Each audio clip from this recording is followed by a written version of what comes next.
Bonjour, content de vous retrouver pour cet exercice un petit peu technique concernant les séries, donc c'est peut-être pas à faire en priorité, mais une fois qu'on est bien solide sur le cours série, il ne faut pas hésiter à s'attaquer à ce genre d'exercice. Donc, connu sous le nom de série de Bertrand, qu'on retrouve dans plusieurs livres sans doute, parfois au concours, un petit peu délicat en tout cas dans certains cas. On va lire l'énoncé, vous l'avez dans la description, un petit peu en dessous, avec l'indice de difficulté, et vous pouvez le télécharger. Soit alpha un réel strictement positif, bêta un réel quelconque, déterminé en fonction de alpha et bêta, la nature de la série de termes général 1 sur n puissance alpha ln de n à la puissance bêta. Dans le cas où alpha vaut 1, on pourra s'intéresser à la monotonie de la fonction indiquée. Donc on a déjà une indication ici, dans le cas particulier alpha égale 1, il y aura une petite ruse. Alors, ça veut dire qu'il faut s'occuper des autres cas. Alors l'intuition qu'on peut avoir, donc le terme général, hein, si je le recopie, c'est 1 sur n alpha ln de n à la puissance bêta. Donc ça c'est le terme général de ma série. Eh bien, on peut penser que c'est au niveau du alpha que ça va se jouer. Alors par rapport aux séries de Riemann, le cours il vous dit que la série de termes général 1 sur n alpha, il y a convergence si et seulement si alpha est strictement plus grand que 1. Donc on peut avoir l'intuition que ça va sûrement converger quand alpha est plus grand que 1, parce que non seulement on a du n alpha, mais en plus on a un ln de n à la puissance bêta. Alors on ne connaît pas le signe de bêta, peut-être que bêta est négatif, bêta est positif. On peut éventuellement aussi utiliser les critères nécessaire de convergence d'une série, c'est-à-dire qu'il faut absolument que le terme général tende vers 0 comme condition nécessaire, donc il vaudrait mieux, on peut penser que alpha soit positif, parce que si alpha est strictement négatif, le terme général ne va pas tendre vers 0. Alors on peut éventuellement commencer par le cas, tiens, alpha strictement négatif, le terme général ne tend pas vers 0, donc la série diverge. C'est assez rare qu'on se serve de ce critère, hein. L'idéal c'est plutôt de résoudre réellement le problème. Alors qu'est-ce qu'on a comme outil pour montrer la convergence d'une série, sachant que là on n'est pas en état de calculer la somme de cette série, hein. Je vous renvoie aux méthodes que je vais mettre en vidéo, que j'ai déjà mises concernant l'utilisation des différents critères pour démontrer la convergence ou la divergence d'une série. Là il n'est pas question de sommer, ça ne va pas simplifier. Si vous prenez des valeurs simples, par exemple alpha égale 2 et bêta égale 1, on est en train de s'interroger sur la nature de la série de termes générale 1 sur n au carré ln de n, donc on démarre évidemment à 2, hein, je ne l'ai pas mis dans l'énoncé, mais n égale 1 n'a pas de sens, puisqu'on ne divise pas par 0 sur cette planète, et donc si on regarde les premiers termes, 1 sur 4 log de 2, plus 1 sur 3 au carré, 9 log de 3, 1 sur 4 au carré, 16 log de 4, bon il ne va pas y avoir de télescopage ou de choses comme ça, hein, ça ne va pas marcher du tout. Oui, donc qu'est-ce qu'on a comme outil ? Eh bien, on peut travailler avec les théorèmes de comparaison, donc essayer de faire une majoration. Donc est-ce qu'on pourrait majorer de manière simple 1 sur n alpha ln de n à la puissance bêta? Si on veut se ramener à des séries de Riemann, en fait, ça reviendrait à majorer 1 sur ln de n à la puissance bêta par une certaine quantité, et en inversant, à minorer log de n à la puissance bêta. Bon, dans certains cas, c'est jouable. Ce qu'il y a comme inégalité connue avec log, hein, c'est que log de x est strictement est inférieur ou égal à x moins 1. Ça n'est pas un résultat du cours, ça peut se démontrer par étude de fonction ou à l'aide de la concavité de la fonction ln. Je vous renvoie aussi aux exercices concernant les propriétés de la convexité ou de la concavité d'une fonction. Bon là, en l'occurrence, il faudra un minorant. Alors de la même façon, avec la concavité de ln, on peut chercher un minorant, puisque on peut aller utiliser les propriétés, la position de la courbe par rapport aux tangentes et aux cordes. Bon, ça va être un petit peu compliqué sans indication. Qu'est-ce qu'on a d'autre comme méthode à part la majoration? Eh bien, on a aussi le critère d'équivalence ou le critère de négligeabilité. Bon, le critère d'équivalence, il n'y a pas beaucoup plus simple comme équivalent, hein. On est en plus l'infini, il n'y a pas de quantité plus simple que ce qu'on a déjà. Donc là, on ne va pas trouver d'équivalent.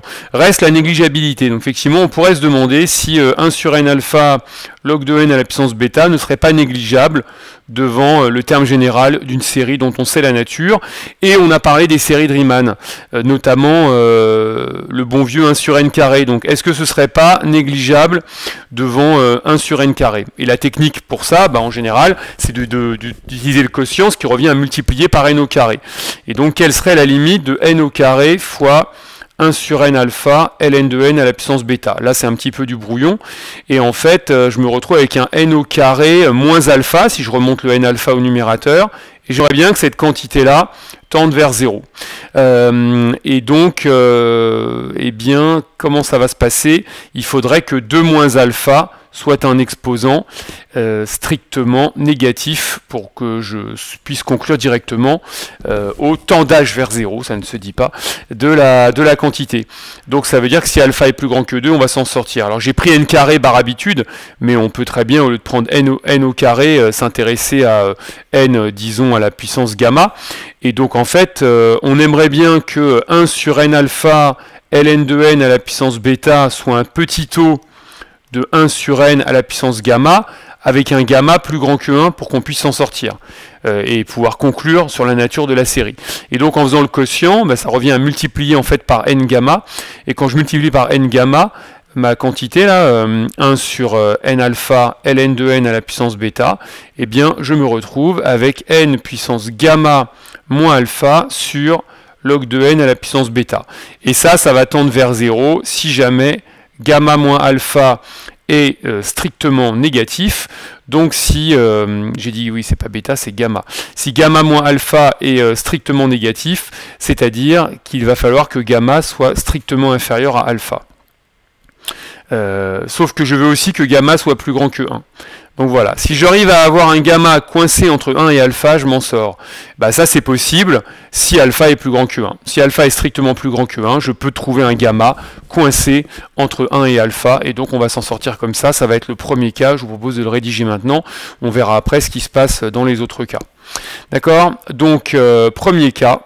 Alors un énoncé gentil vous dirait de distinguer les cas. Si jamais on suppose que alpha est strictement inférieur à 1, eh bien il va exister un gamma appartenant à 1 alpha, sans aucun problème.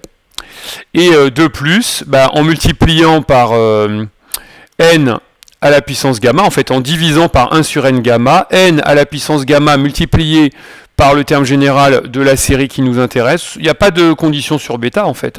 Ce sera la limite quand n tend vers plus l'infini. Je vais mettre les puissances de n au numérateur. N puissance gamma moins alpha sur log de n à la puissance bêta. Et donc ça va faire 0. Alors ça fait 0 puisque gamma moins alpha est strictement négatif. Gamma est plus petit que alpha. Gamma moins alpha strictement négatif. Alors après, le dénominateur entre en jeu puisque l'exposant bêta peut avoir un impact. Si bêta est négatif ou nul, bah, en fait, le tout tend gentiment vers 0. En revanche, si bêta est positif ou nul, le tout tend gentiment vers 0. Si bêta est strictement négatif, en fait, ça vous remonte le ln au numérateur, mais les croissances comparées vont nous sauver. Donc gamma moins alpha strictement négatif. Et puis, on peut invoquer aussi croissance comparée. Mais bon, croissance comparée à toutes les sauces, moi ça me plaît pas trop, hein, je l'entends parfois. Là c'est croissance comparée seulement si bêta est strictement positif, hein, sinon c'est une limite usuelle. Et donc on peut en déduire que eh bien 1 sur n alpha log de n à la puissance bêta est négligeable devant 1 sur n à la puissance gamma. Comme je sais que la série de termes générales 1 sur n gamma converge, d'après le cours, comme la série de termes générales 1 sur n gamma converge, la notation pour une série, je vous renvoie aux vidéos concernant ce point, est licite sous cette forme-là. Donc c'est une série de Riemann avec gamma strictement plus grand que 1. Et comme ces termes sont positifs, et comme quel que soit n appartenant à n étoile, 1 sur n à la puissance gamma est une quantité positive par critère de comparaison, par théorème de comparaison. On n'a pas besoin d'ailleurs de la positivité de l'autre série, hein, de la série qu'on étudie, dans le cas précis de la négligeabilité. Je vous renvoie au programme officiel et j'espère à votre cours, on n'a pas besoin des deux signes là, un seul signe suffit. Par critère de comparaison sur les séries. Bon là les profs utilisent parfois une expression un petit peu différente. Par critère de comparaison sur les séries, on peut parler de critère de négligeabilité. Eh bien la série de termes général 1 sur n alpha log de n à la puissance bêta est une série convergente. Alors l'énoncé nous parlait du cas alpha égale 1, donc il y a donc un deuxième cas qu'on va regarder d'abord, qui va être le cas alpha strictement inférieur à 1. Alors en se ramenant selon le même principe aux séries de Riemann, on peut penser, on sait que pour les séries de Riemann, la série de termes générale 1 sur n alpha, quand alpha est strictement plus petit que 1, eh bien c'est une série qui est divergente. Oh là, j'écris pas très bien. Donc on peut penser que c'est ce qui va se passer. Alors pour montrer qu'une série diverge, à nouveau, un peu comme tout à l'heure, on peut minorer, c'est pas une question très fréquente la divergence d'une série, on peut minorer par le terme général une série divergente. On peut aussi travailler sur la négligeabilité et essayer de montrer là pour le coup que notre terme général, eh bien il est de ce côté-là. Le terme général de la série qui nous intéresse, il va être de ce côté-là. Et pour montrer que ça diverge, on peut avoir cette intuition-là, il faudrait qu'ici on ait une série divergente. Et 1 sur n, c'est le cas le plus fréquent à utiliser. Toujours pas les équivalents, bien sûr, ici, on n'avancera pas au niveau des équivalents. Alors est-ce que ça c'est vrai? À nouveau, si on forme le quotient, on va se retrouver avec du n alpha log de n à la puissance bêta sur n. Et comme alpha est plus petit que 1, eh bien le n au dénominateur va l'emporter et on va s'en sortir. Donc ça va gentiment marcher. Allons-y. Donc deuxième cas. Pourquoi il ne veut pas que j'écrive? Excusez-moi, petit problème technique. Ça devrait se régler ici. Voilà. Eh bien on peut préciser que la limite quand n tend vers plus l'infini de n alpha log de n à la puissance bêta sur n, eh bien c'est la limite quand n tend vers plus l'infini de log de n à la puissance bêta, je mets tous les n ensemble au dénominateur, n exposant 1 moins alpha, et c'est égal à 0. Pourquoi? Eh bien parce que 1 moins alpha maintenant est strictement positif, puisque alpha a été choisi strictement inférieur à 1, et c'est éventuellement une croissance comparée, un peu comme tout à l'heure, si jamais il y a du log au numérateur. Donc on invoque aussi les croissances comparées, mais uniquement dans le cas où bêta est strictement positif. Sinon, c'est une limite qui se calcule directement.